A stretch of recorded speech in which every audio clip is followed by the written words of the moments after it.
grasp and went up in the sky and then delivered a very stern lecture. You rascal. You know, you're doing so many horrible things, you know, that no, you're going to come to a bad end, you know, and like that. And because she is the illusory energy of the Lord, then people worship her under all these different names. Maya, Ambika, Lakshmi, Durga, like that.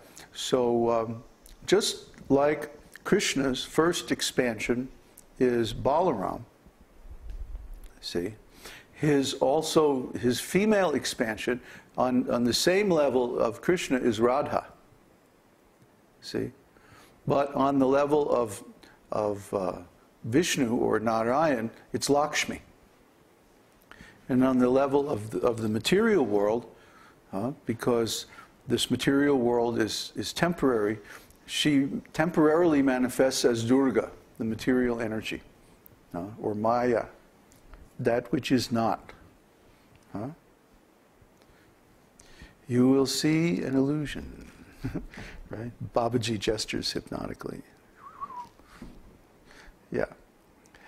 And this whole world is actually an illusion. It's not that it doesn't exist. Certainly, this world has some reality. You know, go bang your head against a wall a few times and you find it. It's really real. But the illusion comes in, not in the existence of the world. I wanted to say this last night, and it slipped my mind. When I was talking about Brahma Satyam Jagat Mithya, it's not that the unreality of this world is in its existence exactly, although that's part of it. It exists only temporarily. Therefore, the sages say it doesn't have fully real existence. It has conditional existence. But while it exists, it really exists. Okay? The illusion is in our perception of it.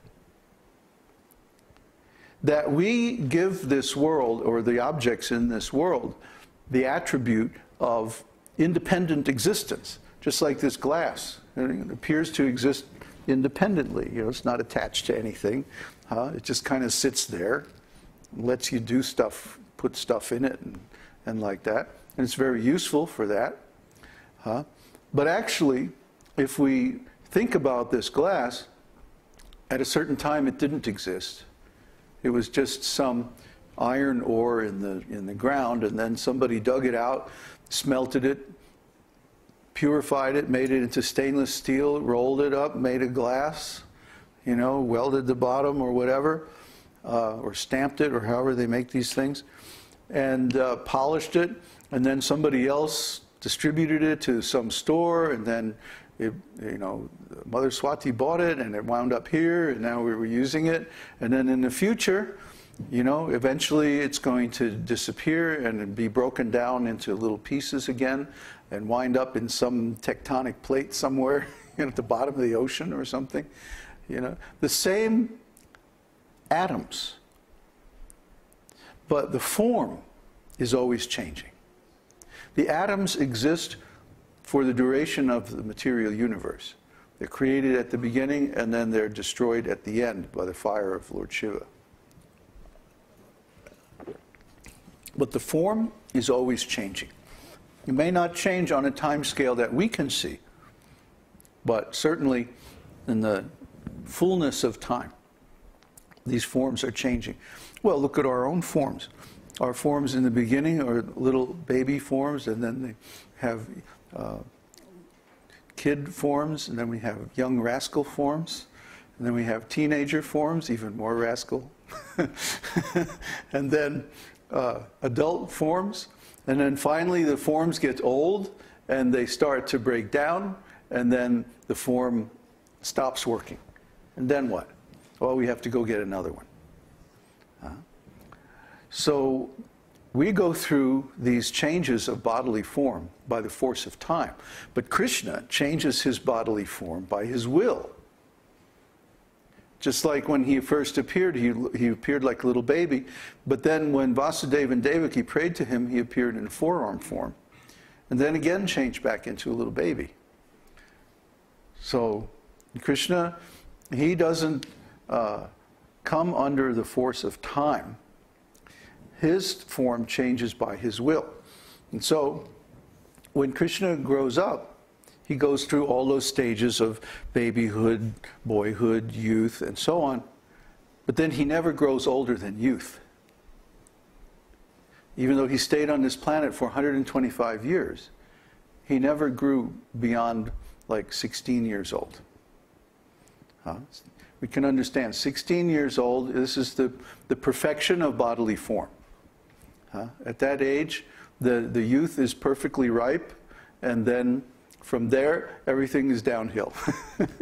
So Krishna never goes past that age. He doesn't have to. Time is his energy. He's not controlled by time. But time is one of his potencies for manifesting the material world. So then, first 16 years of Krishna's appearance, he lives in Vrindavan. And there's all kinds of wonderful pastimes. You can read those in Krishna book about Krishna, even as a young baby, killing demons and so on. And then, of course, his extra super ecstatic pastimes with the gopis, the cowherd boys, his parents, the other elderly gopis and gopas. And then at some point, he appears to leave Vrindavan. He goes to Mathura and then to Dwarka to help his parents. First thing he does is free his parents from Kamsa. And then he goes to Gurukula and gets lessons from Sandipani Muni. And then he goes to Dwarka, becomes a great king, and then so many battles and so many pastimes. So what's really happening here? Because we read in the Shastra that Krishna never leaves Vrindavan. So if Krishna never leaves Vrindavan, then why did he appear to go to Dwarka and all those places? Well, that's not exactly Krishna who leaves Vrindavan. That's Vasudev. See? Remember we talked the other day about how there are two functions in Krishna's appearance when he appears in the middle of Brahma's day. One is to give the Yuga Dharma, and the other is to relish or display his confidential pastimes in Vrindavan. So the Lord does that in his original form, his Govinda form. And then, when it comes time for the other pastimes, he enters within the hearts of the residents of Vrindavan. His Govinda form becomes unmanifest and enters within their hearts. And then his Vasudev form leaves Vrindavan and goes to all these other places. This is the mystery of Lord Jagannath. Mystery of Lord Jagannath is that Krishna is there in Dwarka and he misses Vrindavan. He always wants to go back to Vrindavan. He's always thinking about Vrindavan. The residents of Vrindavan are never out of his mind. He's always thinking of them. Even when he's with his queens and the great kings of the Yadu dynasty and so on, he's never really fully into it. He's in Vrindavan. That's where his heart is. Oh, there's a really wonderful pastime about that. There's a scripture called Bṛhad-Bhāgavatamṛta. In Bṛhad-Bhāgavatamṛta, there's this young cowherd boy named Gopakumar. Gopakumar is from Govardhan. Very nice part of Vrindavan. So Gopakumar meets Lord Chaitanya. And Lord Chaitanya initiates him with love of God. So he has this ecstatic love of God. And every time he chants his mantra, he goes to a higher place. So first he chants his mantra, and then he goes to Mathura, and he sees this beautiful temple. And then he goes in the temple, and he sees Lord Govinda in his deity form. He becomes overwhelmed with ecstatic love. And because of this, the king of Mathura hears about this great devotee that has come and sends for him. And then they become very good friends because the king is also a great devotee. And the king says, actually, I'm tired of being king. I want to take sannyas. So you please become king. So Gopakumar becomes king of Mathura. And then after some time, he becomes very tired of this. All these state affairs and all this politics. And so he chants his mantra again for a while. And then he leaves. He chants the Gopal mantra. That's his mantra. And then he leaves Mathura and he goes to Jagannath Puri. And he sees the wonderful form of the Lord in Jagannath.